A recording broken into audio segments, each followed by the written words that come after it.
Hello everyone. Today we're going to talk a little bit about grace. This week, as you know, is Holy Week. This past Sunday was Palm Sunday, and this coming Thursday is Maundy Thursday, where we celebrate the Last Supper that Jesus shares with his disciples before being led off to be crucified. Now, at that Last Supper, the disciples and Jesus are celebrating the Passover meal.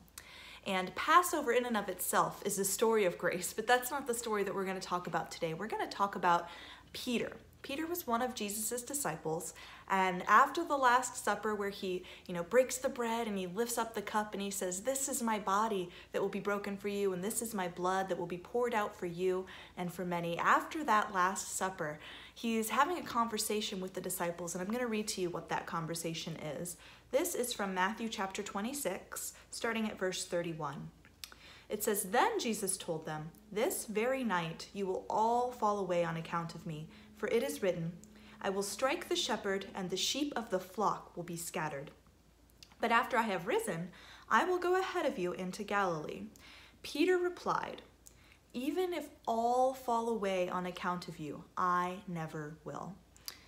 So Peter thinks that even if everyone else denies knowing Christ, even everyone else turns back on the path that they're on, he never will. He doesn't think that it's possible. He can't conceive that he could ever deny knowing Christ. Now we know that while Jesus is being led off to be crucified, Peter is sitting around a fire, and somebody asks him, "Hey, weren't you one of the guys with that man?" And Peter denies knowing who Christ even is. He says, "Oh no, I don't know who that is. You got to be thinking of somebody else. That's not me." And this goes on and on and on, this conversation. He denies him 3 times, just does not even associate himself with Christ at all. And then he hears the rooster crow. And when he hears the rooster crow, he realizes this is what Jesus was talking about. I have denied him those 3 times. Like, he knew I was going to. I should have believed him in the first place, but here I am. And Peter is just heartbroken at himself. He can't believe that he has done this. He's full of shame and regret and guilt. And of course, we know Christ doesn't want any of us to live with shame or regret or guilt. So after that Good Friday where Jesus is crucified and he dies and he's buried in the tomb, and then on that Easter Sunday when the tomb is opened and there is nothing there, Jesus isn't there anymore. He's alive. He has risen. Jesus comes to find Peter, and he finds Peter while he's out fishing. Now, Peter is not doing a great job with fishing at this point. He's not caught anything all night. We've heard this one before. And Jesus from the shore yells out, "Hey, try throwing your nets over the other side." And so they haul in the great haul of fish from the other side, and Peter realizes this is Jesus. This is my Lord.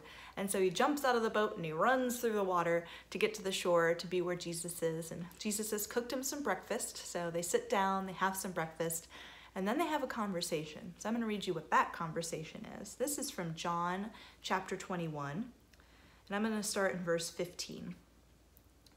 When they had finished eating, Jesus says to Simon Peter, "Simon, son of John, do you love me more than these?" "Yes, Lord," he said, "you know that I love you." Jesus said, "Feed my lambs."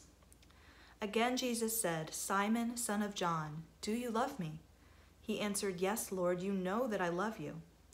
Jesus said, "Take care of my sheep." The 3rd time he said to him, "Simon, son of John, do you love me?" Peter was hurt because Jesus had asked him the 3rd time, "Do you love me?" He said, "Lord, you know all things. You know that I love you." Jesus said, "Feed my sheep." So he asks him those 3 times, just as Peter had been asked before if he knew who Jesus was 3 times. "Do you love me?" And here Peter gets to redeem himself. Not only has Jesus forgiven him for the things that he did, but he's giving him this chance at redemption to remove that shame and that guilt from his life. So he asks him those 3 times, "Do you love me?" And Peter gets to respond 3 times, "I do. Yes, Lord. Of course, you know I love you. I love you more than anything." And Jesus gives him a job. He gives him a chance to show that love, to share that love with other people around him. He says, "Feed my sheep."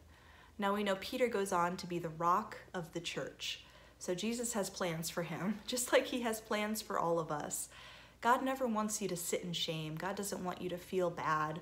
God wants you to know that you are loved more than you can possibly imagine, and his grace is for all of us. And it's because of this Easter story that we get to experience that love and that grace in relationship with God. So I pray that you all have a wonderful Holy Week and a very happy Easter, and just go in the peace of knowing you are loved. All right, thanks, bye.